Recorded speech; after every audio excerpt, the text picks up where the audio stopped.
Dear students, आज हम discuss करेंगे अनॉमलस बिहेवियर ऑफ नाइट्रोजन।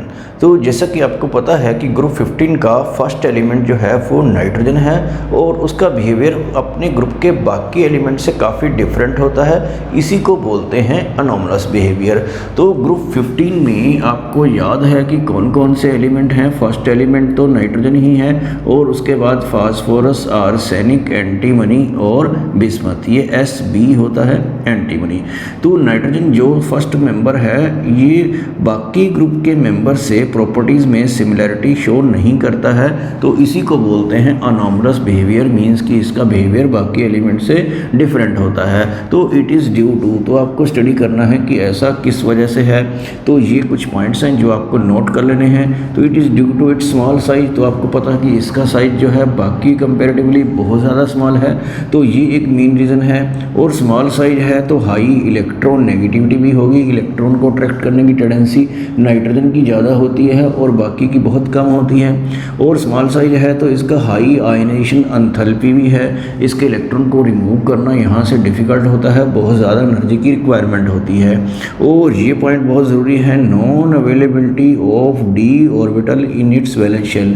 आपको पता है कि इसके वैलेंस शेल में डी ऑर्बिटल की अवेलेबिलिटी नहीं है, क्योंकि इसकी जो कॉन्फ़िगरेशन है आपको याद है 1s2 2s2 2p3 है, तो 2d तो कोई ऑर्बिटल होता नहीं है, तो इसके पास डी ऑर्बिटल नहीं है। लेकिन यहाँ पर जो फास्फोरस की आप कॉन्फ़िगरेशन बनाएंगे 3s2 3p3, तो यहाँ पर 3d वेकेंट होगा, अगले वाले में 4d 5d और 6d, इस तरह से सभी के पास वेकेंट डी ऑर्बिटल अवेलेबल हैं जो नाइट्रोजन के पास नहीं है।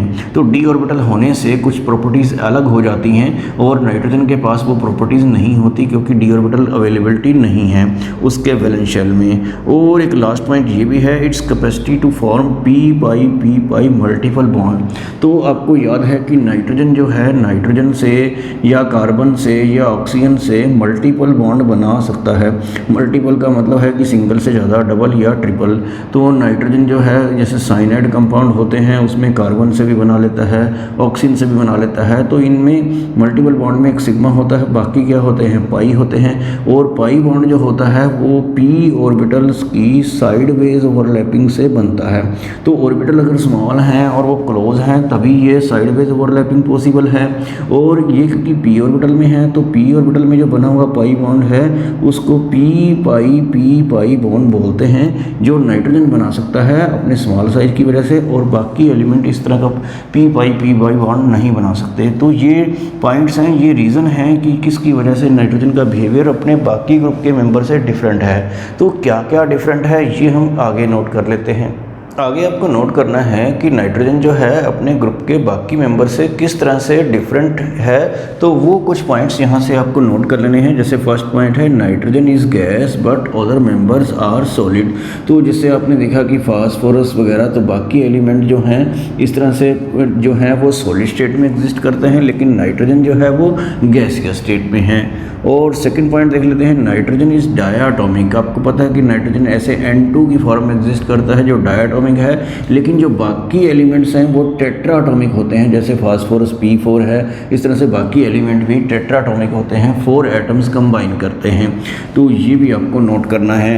और थर्ड पॉइंट है नाइट्रोजन फॉर्म 5 ऑक्साइड्स। तो आपको पता है कि नाइट्रोजन के बहुत सारे ऑक्साइड्स होते हैं, जैसे ये N2O है nitrous oxide, NO nitric oxide, ये नाइट्रोजन ट्राइऑक्साइड है, ये टेट्राऑक्साइड है और ये पेंटाऑक्साइड है। और ऑक्सीडेशन स्टेट भी इसमें नाइट्रोजन की सभी की अलग अलग होती है सभी केसेस में। जैसे इसमें +1 है, ये +2 है, ये +3 +4 और +5।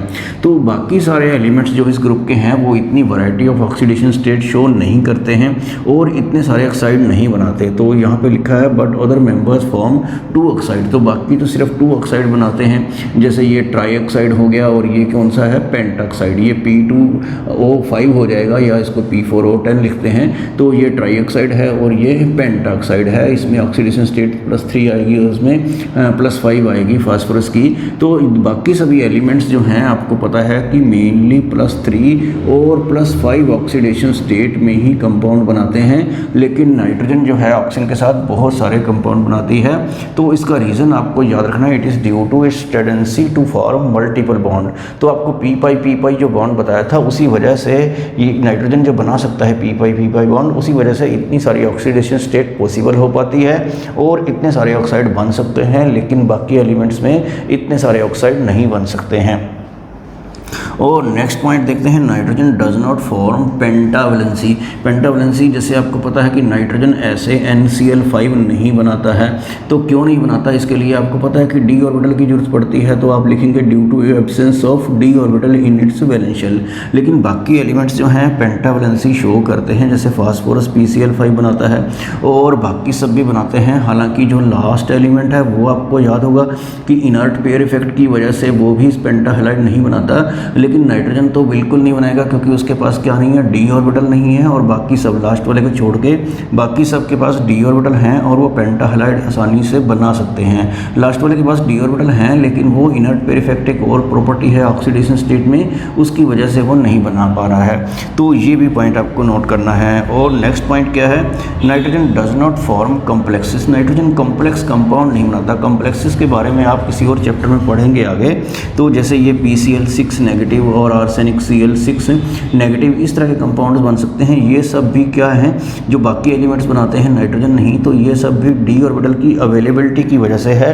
तो आपको पता है कि नाइट्रोजन के पास d ऑर्बिटल नहीं है, लेकिन इनके पास है d ऑर्बिटल वेकेंट, और d ऑर्बिटल में ये और इलेक्ट्रॉन एक्सेप्ट करके अपनी ऑक्सीडेशन स्टेट को इंक्रीज कर सकते हैं। तो इस तरह से ये पॉइंट्स नोट करने हैं। उसके अलावा 1-2 पॉइंट और भी हैं, वो भी आप देख लीजिए। नेक्स्ट पॉइंट है, except NF3 trihalides of nitrogen are unstable. जो नाइट्रोजन के ट्राई हैलाइड्स होते हैं, 3 हैलोजन लगे होते हैं, जैसे NCl3, NBr3, Ni3, ये सब क्या हैं, बिल्कुल अनस्टेबल हैं। हालांकि NF3 तो जो फ्लोरीन के साथ हैलाइड है वो तो क्वाइट स्टेबल है, और ये काफ़ी एक्सप्लोसिव नेचर के होते हैं जो ट्राई हैलाइड्स हैं, और ये काफ़ी अनस्टेबल रहते हैं। तो अनस्टेबल रहने का रीज़न क्या है कि नाइट्रोजन और हैलोजन के साइज में बहुत ज़्यादा डिफरेंस होने की वजह से ये इजीली ब्रेक हो जाते हैं, इसलिए इनकी स्टेबिलिटी कम होती है।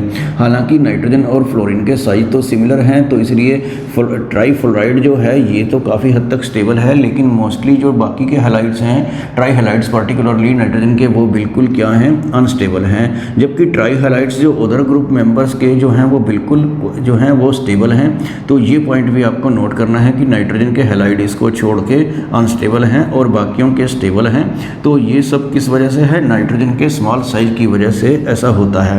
और ये वाला पॉइंट आपको जरूर नोट करना है, क्योंकि इसके ऊपर एक बार क्वेश्चन भी आया हुआ है बोर्ड में कि due to the absence of d orbitals. तो नाइट्रोजन के पास d ऑर्बिटल नहीं है, आपको पता है। Nitrogen does not form d pi p pi bond. तो आपने ये d pi p pi bond नहीं सुना होगा।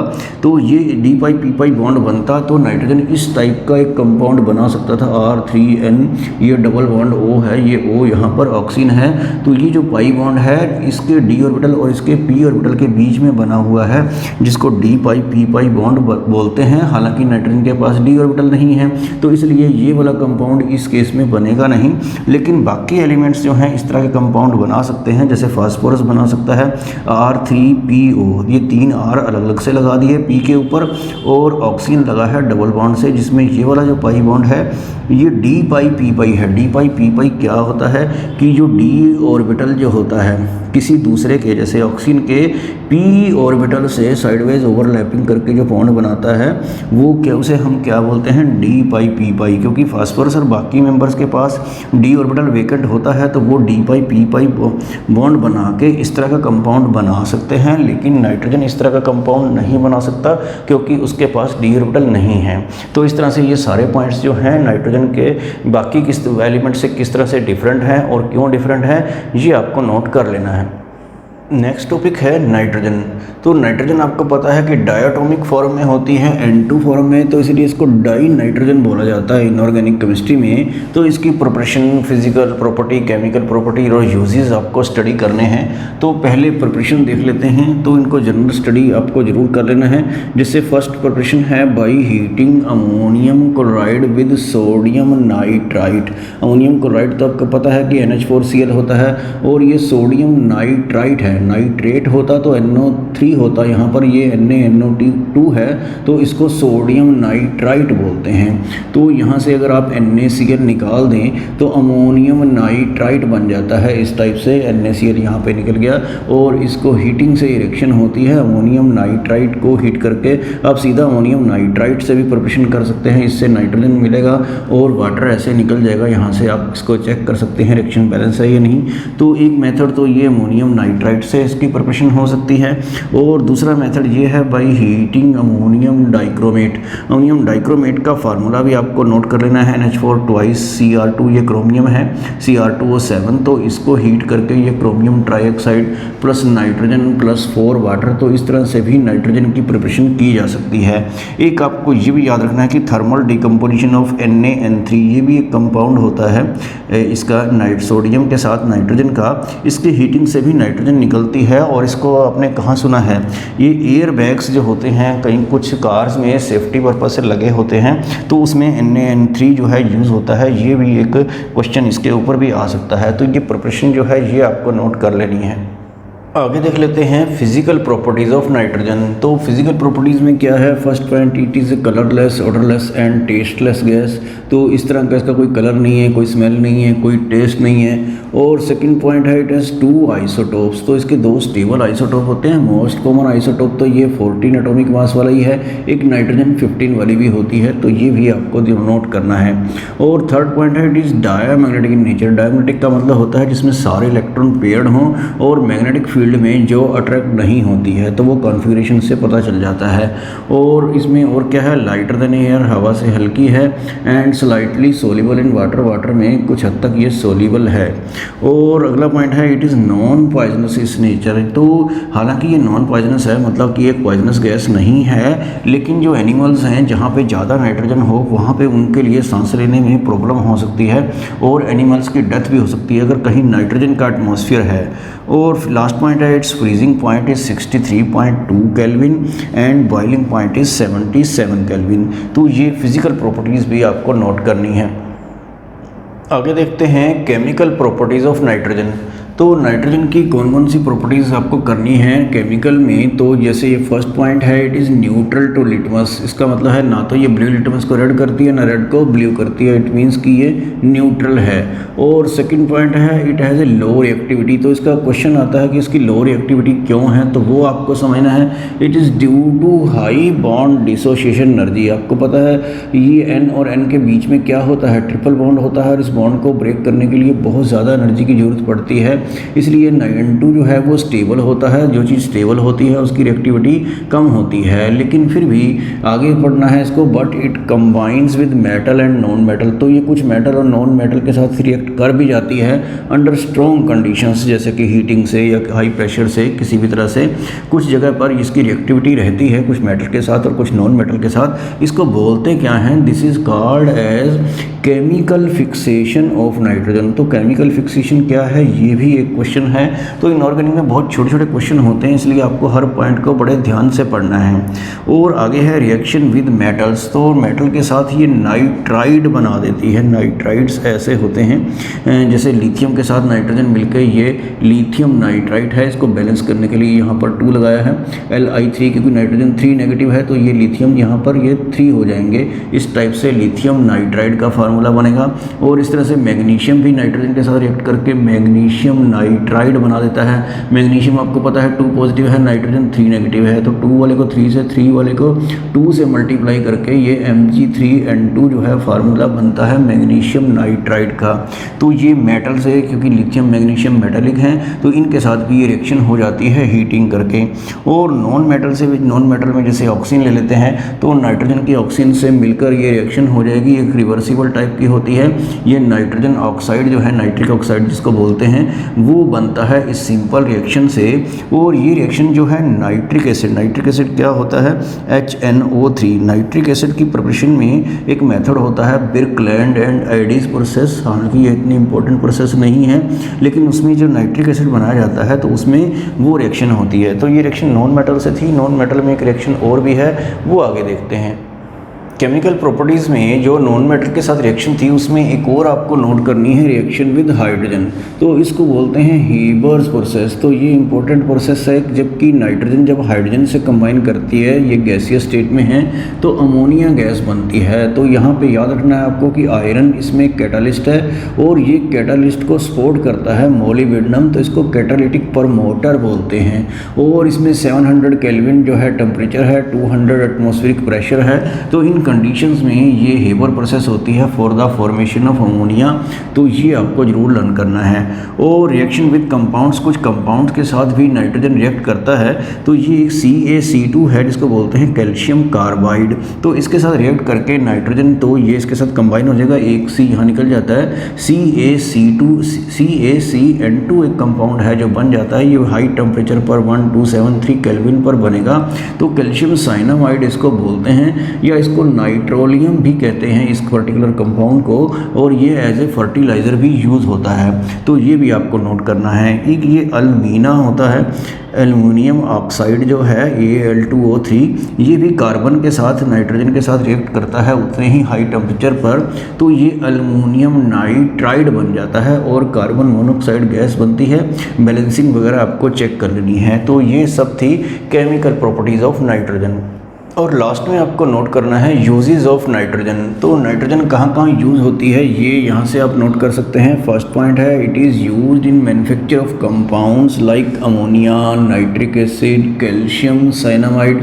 तो ये बहुत इंपॉर्टेंट कंपाउंड हैं, इनकी प्रिपरेशन में नाइट्रोजन का यूज़ होता है। और सेकेंड पॉइंट है, it provides N inert atmosphere in metallurgy. तो मेटलर्जिकल ऑपरेशंस होते हैं जो मेटलर्जी वाले चैप्टर में आप पढ़ेंगे, तो वहाँ पे इनर्ट एटमॉस्फेयर प्रोवाइड करना होता है, क्योंकि वहाँ पे अगर ऑक्सीजन है तो वो उससे क्या होगा, मेटल्स की ऑक्सीडेशन हो जाती है। तो उस एक इनर्ट एटमॉस्फेयर प्रोवाइड करने के लिए नाइट्रोजन का यूज़ होता है। और थर्ड पॉइंट है, it is use to fill in thermometers. तो जो थर्मामीटर से बहुत हाई टेम्परेचर जो है मेजर करना हो, उसके केस में उन थर्मामीटर्स में नाइट्रोजन फिल की जाती है ताकि हाई टेम्परेचर का मेजरमेंट करना पॉसिबल हो पाए। और नेक्स्ट पॉइंट है, it is use to fill in electric bulbs. तो कुछ इलेक्ट्रिक बल्ब्स में भी नाइट्रोजन को ही फिल किया जाता है। और लास्ट पॉइंट है, it is used as a refrigerant to preserve certain biological specimen. तो बायोलॉजिकल स्पेसिमेन को प्रिजर्व करने के लिए भी नाइट्रोजन का यूज़ किया जाता है। तो ये थे यूजेस जो हैं नाइट्रोजन के। तो नाइट्रोजन की preparation, physical properties, chemical property, ये सब आपको नोट कर लेना है। और सबसे इंपॉर्टेंट जो पहले कराया था, अनॉमलस बिहेवियर ऑफ नाइट्रोजन, तो वो भी आपको ज़रूर नोट करना है।